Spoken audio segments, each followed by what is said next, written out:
ang suporta ko kay Yorme ay suporta ko sa mga Manilenyo na umaasang magkaroon ng gobyerno na sensitibo sa inyong mga pangangailangan.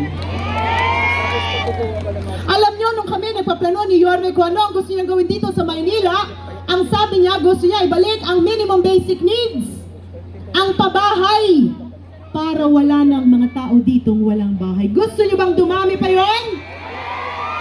Ang mga ospital na siksik-liglig ang gamot, vitamina, maintenance, at nabubuhay ang mga pasyente. Gusto niyo ba yon?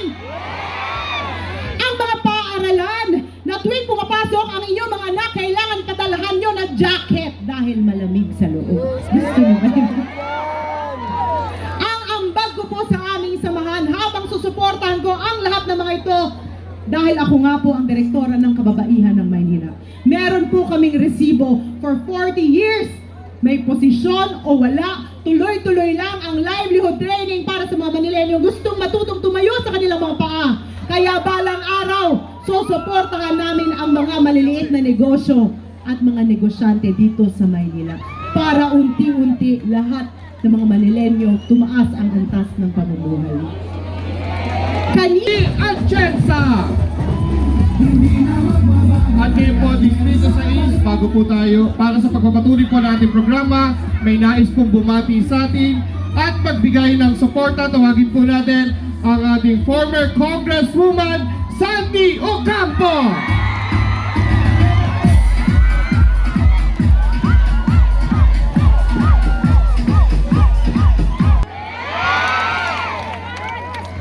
So this is si Chi. Kilala naman natin si Lito Atienza, di ba? Hindi tayo maliligaw kasi matagal nang naglilingkod ang pamilyang Atienza. And then si Lou, kilala na natin to. Siya ang pinakamaraming pinupuntang patay. Huwag yung tatawanan niya kasi para ka makiramay sa patay, oras, pagod, at yung kagustuhan mo maabot yung taong nagdadalamhati. Eto si Christian, ang marami na itong proyekto dito. Isang malakas At ngayon po, kinalarangan ko na ipakilala sa inyo ang tao at leader na kahit kailan di tayo iniwan sa laban ng pandemya. Ang taong galing sa hirap, subalit nagsumikap, ang magbabalik ng ningning at gloria ng lungsod ng Maynila, ang Batang Maynila, ang nag-iisang Yorme. Number 2 sa balata, Yorme Isko Moreno Dumagoso! Real talk lang ang men. Meron ang bars pero broke ka pa rin. Nice cars at mga dope na women. Kung wala ka niyan, pwede mo na makakunin. Wala kang halusot kasi madaming paraan.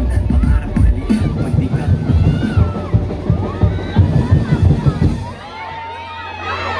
Magandang gabi sa inyong lahat.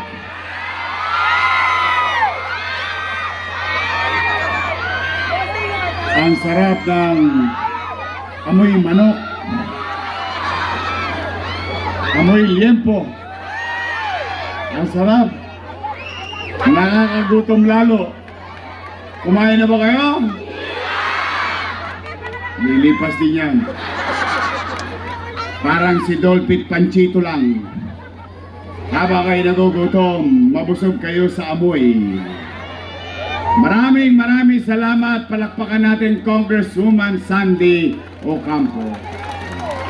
Nakakatuwa naman, no? Lumabas pa si Congresswoman Sandy para magbigay ng suporta. Taos puso po ang aming pasasalamat.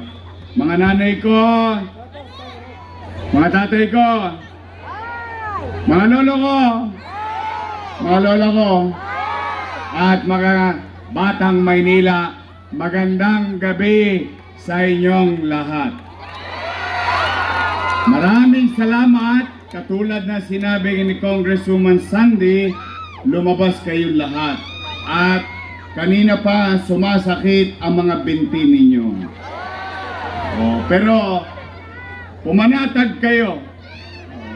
Hindi naman namin nasasayangin ang gabi ninyo para makapakinig lang ng mga panira. Hindi po.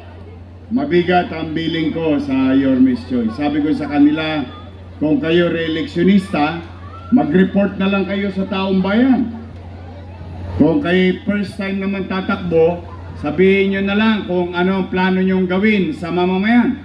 At hayaan natin ang taong bayan ang umusga. Tama ba? Oh, may nangulit pa sa inyo rito? Oh, hindi, kakalawitin ko. Oh. Nay! Tay! Oh, kamusta kayo? O di salamat sa Diyos. Please, mabuti naman. Totoo, mahirap ang buhay, pero pahirap din ang pahirap ang kampanya. Kung ano ang init ng panahon, sila'y nag-iinit din sa akin. Araw-araw na akong inaalmusal. Ako ang almusal. Ako tanghalian. Ako hapunan. Yung isa naman, ako pinupulutan. Pero, Nay, Tay, yung mga matatanda dito, no? Kayo naman siguro, marami na kayong karanasan sa halalan. Oh. Ngayon lang ako nakakita, hindi ko alam kung first time nyo rin nakita. Ngayon lang ako nakakita na ang nakaupo or what you call re-electionist ay sinisiraan yung challenger. Hindi ba ang normal yung challenger binabatikos yung nakaupo? Tama ba? Hindi ko man alam ba't nagkaganon. Sa totoo lang, maswerte nga sila eh. Pag pinatatawag kayo, may 1,000 kayo. May 5 kilong bigas pa. Tama ba? Baka naman. Baka naman. Okay lang yun. Bakit? Hindi nyo naman hiningi. Binigay sa inyong kusa eh. Matatalino naman ang mga taga Maynila. Tama, mali?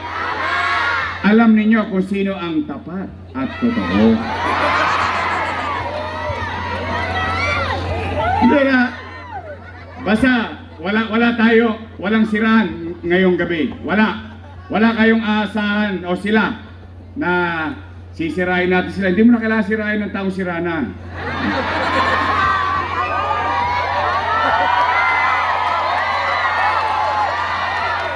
Basta tayo lahat dito, mga taga-Pandangan. Ano tayo rito? Chill lang. Real talk lang. Lifestyle Mafia. Real talk lang mga men. Meron kang bars pero broke ka pa rin. Race cars at Mga gar, basta. kung wala ka niyan, pwede mo naman kung Hindi, nalulungkot ako. Simula noong October 9. Simula noong October 9. After the last day of filing of candidacy, madalas sa hindi, sa kanilang pananalita, ako'y laging sinisingil ng utang na loob. Gusto ko naman i-share sa inyo yung personal kong paniwala. Ito'y akin. Hindi ko naman alam kung ganito rin ang paniwala nyo. Ang paniwala ko po, ang utang na loob ay walang katapusang bayaran. Yan paniwala. At ang utang na loob, kailangan nililingon ng kusa. Tama ba? Hindi sinisingil. Tama ba? Ngayon, Nay, Tay, sa akin yung muli marinig, mga batang Maynila, lalo na. Totoo! Totoong may utang na loob ako kay Danny Lacuna.